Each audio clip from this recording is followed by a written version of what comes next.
Ever had a connector fail during vibration testing? One of our EV clients did, and it cost them weeks in validation delays. Their harness lacked proper shielding and strain relief. We stepped in and redesigned it. Double-layer braided shielding, IP67 rated overmolded connectors, and rerouted pads to avoid pinch zones.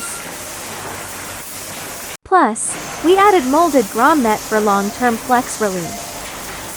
The result? Signal integrity jumped 38%, and fatigue tests hit 500 cycles with zero failure. That is not theory, that is engineering in action at ETOP. Visit etopwh.com to see how we solve real problems.